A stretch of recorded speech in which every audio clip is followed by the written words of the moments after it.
Yeah, on this tab. On this tab.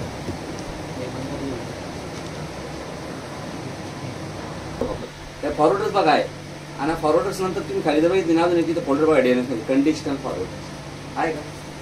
त्याच्या खाली अजून एक ऑप्शन आहे कंडिशनल फॉरवर्ड.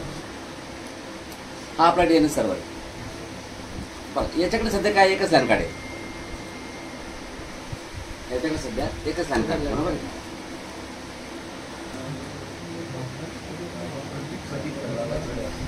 आता बघा लक्ष द्या फॉरवर्ड इंटरफेसेस टॅबमध्ये तुम्ही जर बघितलं तर तुम्हाला इंटरफेसेस टॅबमध्ये हे फक्त एकच IP ॲड्रेस दिसते 192.168.1.1.0. हा जो वरचा दिसतो ना तो त्याच इंटरफेसवरती IP/6 ॲड्रेस आहे. दिस is called age IPv6.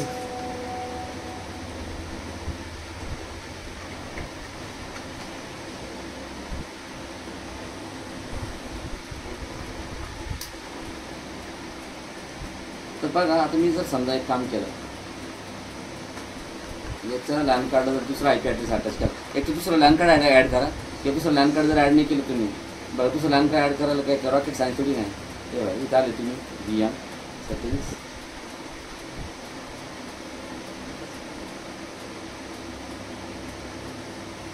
Add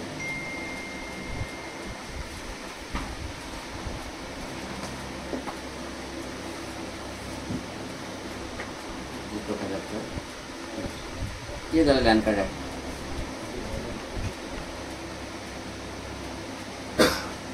काम झालं ते नॅट मोडमध्ये जाते चालतं आपल्याला नॅट यायचं मोड बरोबर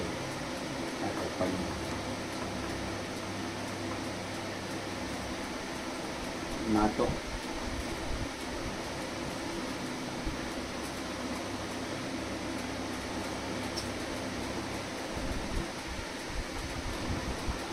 हे लॅन कार्ड राईट. मग हे 1 नंबरचं लॅन कार्ड याला आपण एक IP ॲड्रेस देऊ.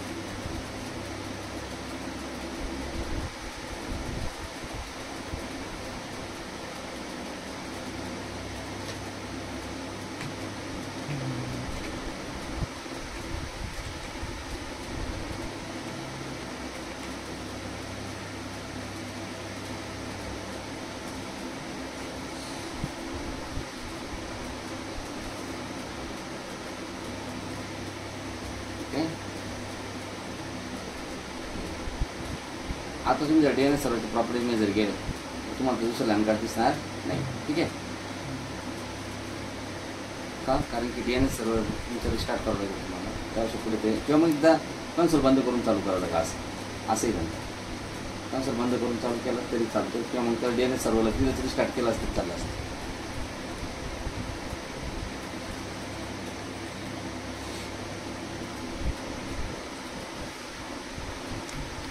आले का?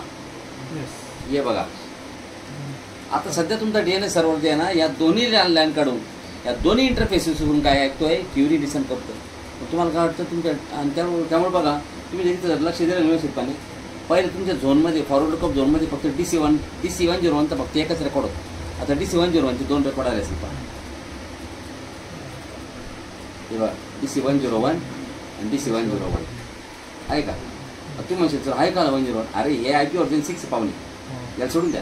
ठीक आहे हे बघा एक रेकॉर्ड आहे एक 192.168.1.1.0 आणि दुसरा रेकॉर्ड 157.100.20.200 म्हणजे तो दुसरा लॅन कार्डचा एक रेकॉर्ड. पण आता बघा याच्यामध्ये एक रेकॉर्ड गायब होऊन जाईल जर मी जर तिथं काय केलं 8202 का आलं माहिती का रेकॉर्ड?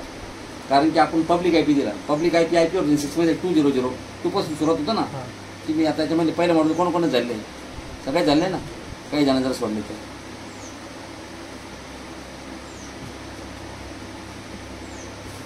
IP/6 शिकलेले नाही तुम्ही? शिकलाय का रे? आता बघा मी काय करतो मी बघा आता हे रेकॉर्ड की गायब होऊन बघा कोणतं हे DC101 आहे ना 157 मी काय करायला माहिती का DNS सर्व्हरची प्रॉपर्टी मिळते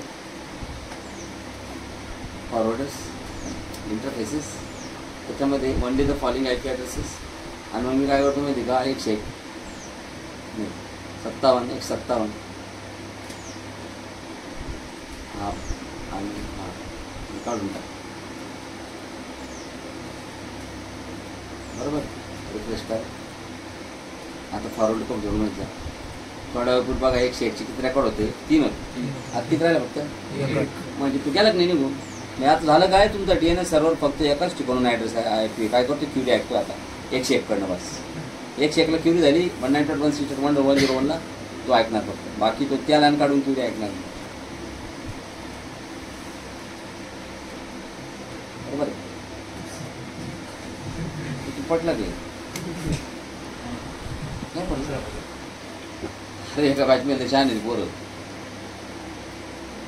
तो झाले ना असं पुढं पुढं सरकता जातोस. मग मी फॉरवर्ड सिलेक्ट केलं. मग मी त्याला म्हटलं माझा फॉरवर्ड जो आहे तो आहे समजा 10.10.10.2.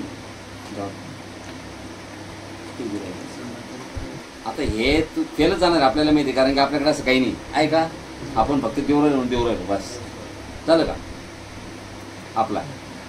आणि बघा इथं कंडिशनल फॉरवर्ड आहे, इथं खाली आलं इथं कंडिशनल फॉरवर्ड म्हणलं तुम्ही न्यू कंडिशनल फॉरवर्ड. याच्यात काही नाही, याच्यात फक्त डोमेन नेम. मग आपण जर म्हणलं हा डोमेन तिकडे जो डोमेन आहे तो गोलीवाडा आहे. कोणता आहे, गोलीवाडा. पण हा गोलीवाडा.com जो डोमेन तिकडला, तर डोमेनचा जो DNS सर्व्हर आहे तो DNS सर्व्हर आहे 172.16.10.14. हे होणारच नाही आपल्याला माहिती आहे. आता काय होईल, क्लायंटने जर क्युरी केली www.shazi.com, तर ते काय करेल, पहिले इथे चेक करेल, अरे यार इथे तर गोलीवाडा आहे, इथं काय आहे कंडिशन काय गोलीवाडा. मग ती क्युरी इथं नाही पाठवणार, ती क्युरी कुठं पाठवणार, फॉरवर्डर्सवाल्याकडे. हे इथं फॉरवर्डर्समध्ये जाईल आणि मग सरळ सरळ तुमचं फॉरवर्डर जो DNS सर्व्हर आहे ना याच्याकडे ती क्युरी दिली. पण समोरच्या जर क्लायंटने जर क्युरी केली की सर्व्हर 45.गोलीवाडा.com, क्युरी येईल. हा सगळ्यात पहिले कंडिशनल फॉरवर्डर चेक करत, अरे हा त्याचं सर्व्हर 45.गोलीवाडा आहे ना, मग गोलीवाडा क्युरी मॅच म्हणजे कंडिशन मॅच झाली ना, मग सर्व तो क्युरी घेईल आणि गोलीवाडामध्ये जो DNS सर्व्हर 41 त्याला ती क्युरी पाठवून. मग गोलीवाडाचा झोन आहे त्याच्याकडे 41 बोलून टाकतो मी, तुम्हाला समजलं असेल असं आशा करतो. झालं का. त्यानंतर तुम्ही DNS सर्व्हरच्या प्रॉपर्टीजमध्ये जर गेले तर अजून तुम्हाला पुढे ॲडव्हान्स टॅब दिसेल. ही टॅब खूप महत्त्वाची. याच्यामध्ये बघा बाय डिफॉल्ट वरचे 3 ऑप्शन डिसेबल सिलेक्ट नाही केलेले आणि खालचे 4 ऑप्शन सिलेक्ट केलेले आहेत. वरचा जो ऑप्शन आहे तो काय, डिसेबल रिकर्शन. आणि it will also disable the forwards. Disable recursion म्हणजे काय, व्हॉट इज रिकर्शन. रिकर्शनची एक definition, it is a process of the process in which one DNS server querying to another DNS server is called the recursion. ज्यावेळेस एक DNS server किती कोणत्या दुसऱ्या DNS सर्व्हरला Curie करतो तर त्याला रिकर्शन प्रोसेस असं म्हणतात. मग आता हा DNS सर्व्हर, मग तुम्ही जर रिकर्शन जर डिसेबल जर केलं ना, म्हणजे याचा अर्थ असं झाला होता, तुमच्या DNS सर्व्हरला जर कोणी क्लायंटने क्युरी जर केली तर तुमचा DNS सर्व्हर आता पुढं तो कोणत्या दुसऱ्या DNS सर्व्हरला क्युरी पाठवणार. तो जर सॉल्व्ह करू शकला तर ठीक, नाही करू शकला तो म्हणाल भाऊ माझ्याकडे नाही. हे बघा ना, तुम्ही इथं अप्लाय करा, ते फॉरवर्डर सुद्धा डिसेबल होतं. पहा आहे का, ते बाई गायब झाला एडिट, मग ते गायब झाला. ते भले तुला ॲड्रेस दुसरा आला पण तो काही कामाचं नाही. ठीक आहे ना, तिथे काही तुला सिलेक्शन करता येत नाही आहे का, पुढं ग्राउंड. त्याच्यानंतर bind secondaries, enable bind secondaries. Bind म्हणजे Berkeley internet name domain. Bind is nothing but it is a DNS service in the Unix platform. पहिल्या काळामध्ये युनिक्स ऑपरेटिंग सिस्टीम यायची. मग युनिक्स ऑपरेटिंग सिस्टीममध्ये जे DNS आहे त्याला बाइंड असं म्हणतात. काय म्हणतात, बर्कली इंटरनेट नेम डोमेन. आणि तुम्हाला हेही सांगतो, बाइंड जी सर्व्हिस आहे ना ती खूप स्लो आहे. म्हणजे बघा, बाइंड इनेबल बाइंड सेकंडरीचा अर्थ काय होतो, जर हा ऑप्शन तुम्ही जर इनेबल जर केला, आता तुमचा प्रायमरी DNS सर्व्हर विंडोजचा आहे आणि सेकंडरी DNS सर्व्हर जर युनिक्सचा आहे आणि तुम्ही जर ऑप्शन जर इनेबल जर नाही केला तर विंडोजचा प्रायमरी म्हणजे लिनक्स युनिक्सचं सेकंडरी आणि विंडोजचा प्रायमरी यांच्यामध्ये झोन ट्रान्सफर खूप स्लो होतो. मग तुम्हाला जर फास्ट झोन ट्रान्सफर करायचं असेल, लिनक्सचा सेकंडरी टू विंडोजचा प्रायमरी जर फास्टमध्ये झोन ट्रान्सफर करायचं असेल, ते प्रायमरी टू सेकंडरी, विंडोजचा प्रायमरी आणि युनिक्सचा सेकंडरी, फास्टमध्ये झोन ट्रान्सफर करायला ऑप्शन सिलेक्ट करायला. मग आपल्या विंडोजसाठी काही कामाचं ऑप्शन नाही. मग आपल्याकडे जर युनिक्स आता काय राहिले बरं युनिक्स पुढे, मग काही कामाचं नाही option. Fell on load is bad zone data. म्हणजे झोनमध्ये जर थोडासा जर प्रॉब्लेम जर असेल तर झोन डेटा लोडच करू नको बुटिंगच्या वेळेस. तुम्ही सांगा एका 2 रेकॉर्डमध्ये प्रॉब्लेम जर असं अख्खं झोन लोड नाही व्हायचं, कोणती समजदारी? बरोबर आहे.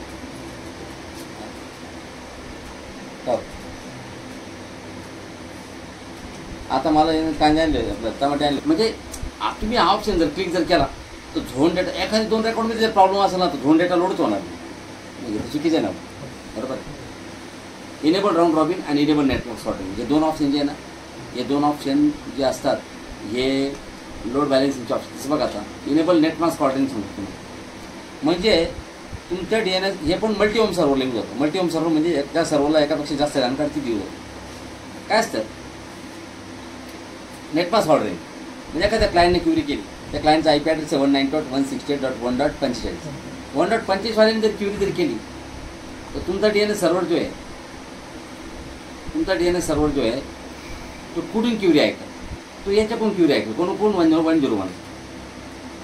आणि जर एखाद्याने जर क्युरी जर केली त्याचा IP ॲड्रेस 157 त्या 100 पब्लिक IP, पब्लिक IP वाला जर आला तर तुझी क्युरी कोण ऐकल?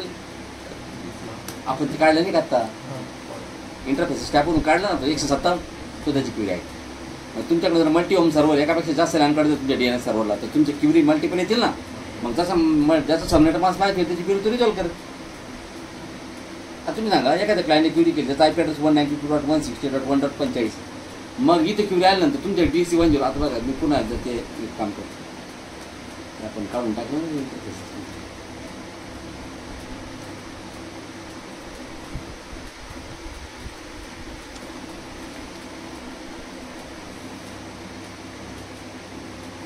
हो के तू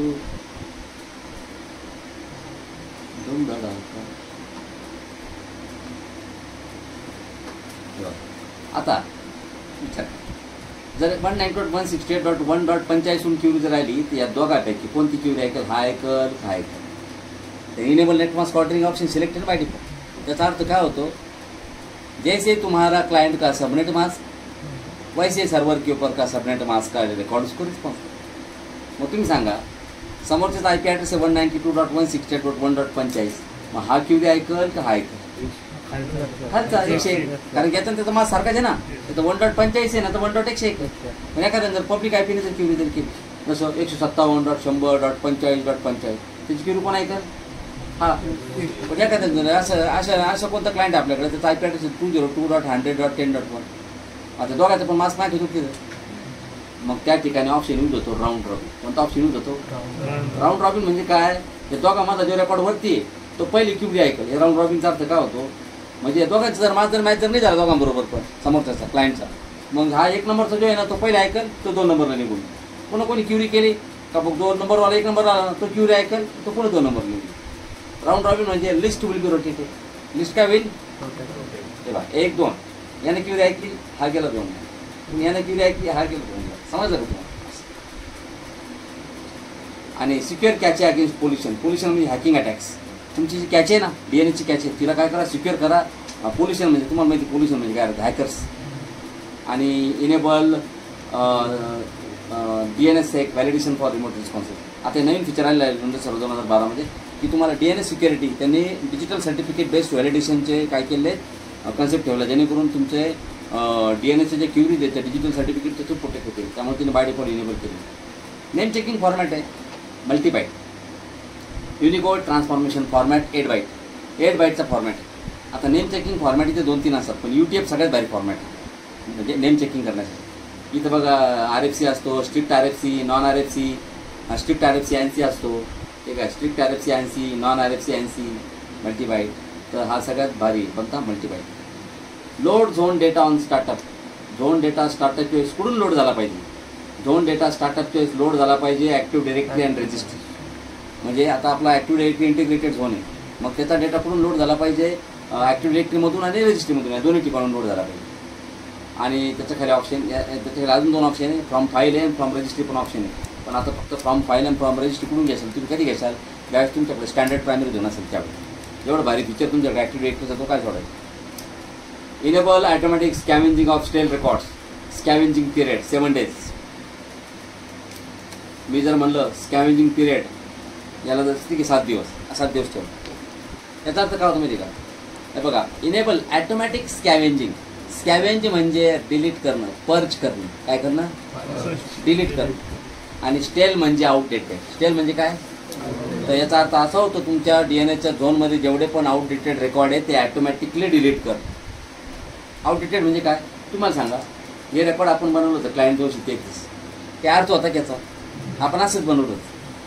मग असं तुम्ही सांगा, तुमच्याकडे एक क्लायंट होतं आणि त्या क्लायंटचं काहीतरी नाव आणि त्याचा IP ॲड्रेस तिथं दर्ज आहे, पण ते क्लायंट आपल्या नेटवर्कमध्ये निघून गेलं, तरी पण त्याच्या रेकॉर्डाची मी धडकली आणि तुम्ही सांगा मी हे बनवले मॅन्युअली बनवले. याचा रेकॉर्ड बघा तुम्ही, येताना तुम्ही जर काही सेटिंग जर नाही केली ना, मरेपर्यंत तसंच राहील. म्हणजे आपली जागा DNAचं स्पेस आणि DNAचं स्लो करून टाकते रेकॉर्ड. यामुळे काय करायचं, जे रेकॉर्ड अपडेटेड आहे त्यांचं तर काम नाही, त्यांना क्युरीच होत नाही. पाठीमागच्या 7 दिवसापासून त्यांनी कोणाला क्युरी केली नाही आणि त्यांना कोणी क्युरी केली नाही. म्हणजे क्लायंट 233ला पाठीमागच्या 7 दिवसात कोणी क्युरीच केली नाही आणि यानं सुद्धा कोणाला क्युरी केली नाही. म्हणजे याचा अर्थ हे रेकॉर्ड काही कामच आहे का?